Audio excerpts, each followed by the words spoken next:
All right, boys and girls, welcome back to another edition of Crush Lusher Television. All right, first thing we're going to do before we do our trig equations is we're going to fill out our unit circle.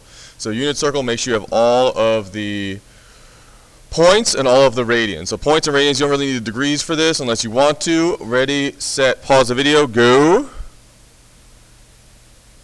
Whoop. Okay, good. So that's what it should look like, something like that. Bam, bam, bam, bam, bam. All right, so we're going to do trig equations. First, you got to warm up a little bit by doing the end of the process. The end of the process is doing this. So see this A, B, C, D, E on the bottom? That's what we're going to do. So A, what this is saying is, what is the angle measure where sine is a half? And I know sine, well, we got cosine and sine. So this is x, this is y, okay? So we know that sine is the y. So this is essentially just saying, where is the y a half? Where is the y a half? Oh, right here I see it. So that's pi over 6. Is there another place where y is a half? Yeah, right here, right? Over here. So that is 5 pi over 6. Cool. All right. B, where is the cosine radical 2 over 2? Cosine radical 2 over 2. So that's saying, where is the x coordinate radical 2 over 2? Well, right here, that's pi over 4. And where else? Oh, pi over 4. Where else is it? Oh, right here, right? Because this is all students take calculus, so cosine is positive here and here. So I have 7 pi divided by 4. Cool. All right, next one, tangent is 1. So where is tangent 1? Well, I know that it's pi over 4 because I studied that and I memorized it. There's also another place. All students take calculus. Oh, right down here in quadrant 3, right? Quadrant 3 with the same reference angle. So that's going to be 5 pi over 4. Cool. All right, try D and E right now. See if you can do D and E. Where is the cosine, negative radical 3 over 2, and where is the tangent, negative radical 3 over 3? Pause the video, ready, set, go. All right, great job. Let's see if you got it. So the cosine is negative, right over here, is negative radical 3 over 2 at 5 pi over 6 and 7 pi over 6. Bam. Cool.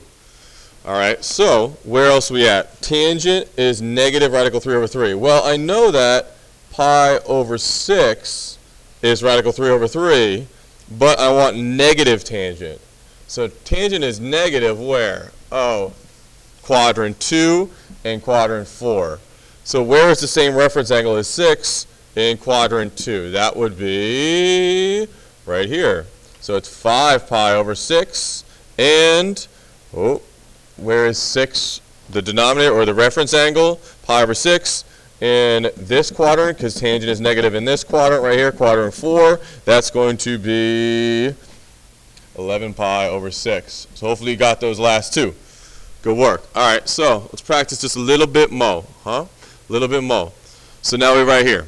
Okay, flip the page to this. So I brought my unit circle. I got my notes right here. You should have your notes same place. So here are my notes. All right. So see if you can do this. So you got sine 1, 2, 3, 4, 5. So what you're going to do is the same thing. We're going to try and go a little bit faster. Okay.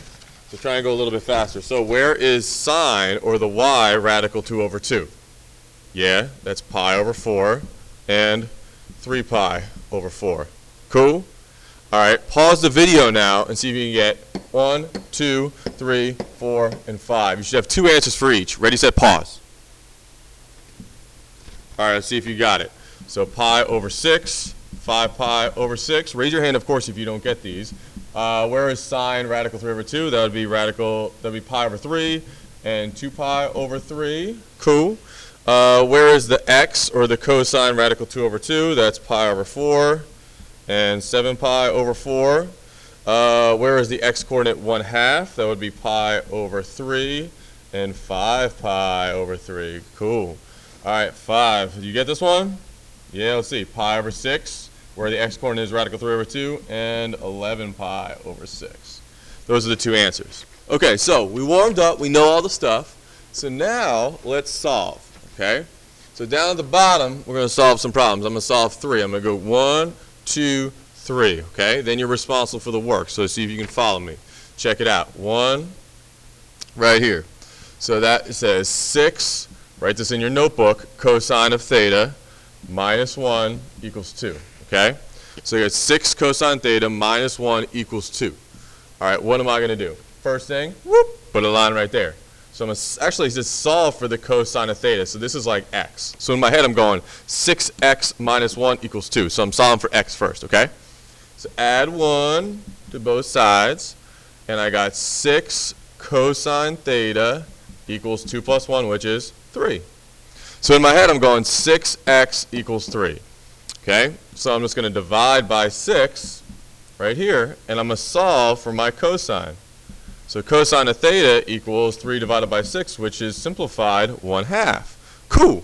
And now that's why we warmed up with this, because we have all of our answers right there, right? Go back to unit circle. Where is the x coordinate, the cosine? 1/2. Yep. Pi over 3 and 5 pi over 3. Bam. And that's your answer. So that's what theta equals. Cool? Let's try another one. Let's try number 2, okay? Boop. Number 2. 2 sine theta, write this in your notebook, minus radical 3 equals 0. All right.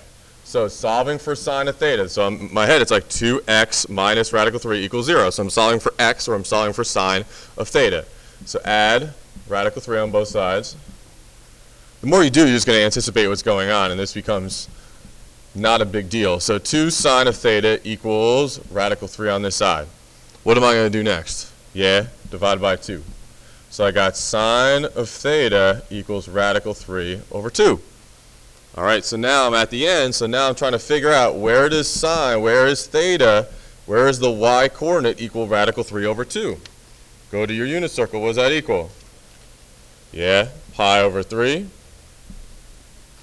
And what else? Yeah, 2 pi over 3. Bam. Cool. All right, last one. Last one. See if you got it. Here you go. So number 3 right here. Copying this down. Number 3. So cosine of theta equals radical 3 minus cosine theta. All right, so now I got cosine on both. Man, okay. So that's like x. So it's an x equals radical 3 minus x. So what I'm going to do is I'm just going to add the x, or the cosine theta, on both sides. Easy. So cosine of theta plus cosine of theta is 2 of those. It's like x plus x is 2x. You got to think of it.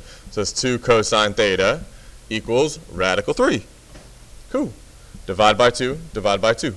So now I got cosine theta equals radical 3 over 2. All right, so now I'm here. So where does the x coordinate on my unit circle, because it's cosine, equal radical 3 over 2?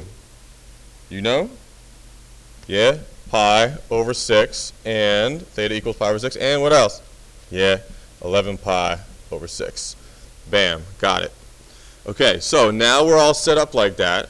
So now, flip the page to this. So now you have, look, you got 1, 2, and 3. You have the answers right here. But I want you to try and do it without the answer, okay? So here, write this one down here. So 2 sine of x minus 1 equals 0. Solve it on your own, and then check your answer at the end. And then try this one. Solve on your own, and then check your answer. If you can't get the answer here, or recognize the steps, then raise your hand and ask a question, okay? So you got 1, 2, 3 right here. Ready, set, great job. You can do it, go.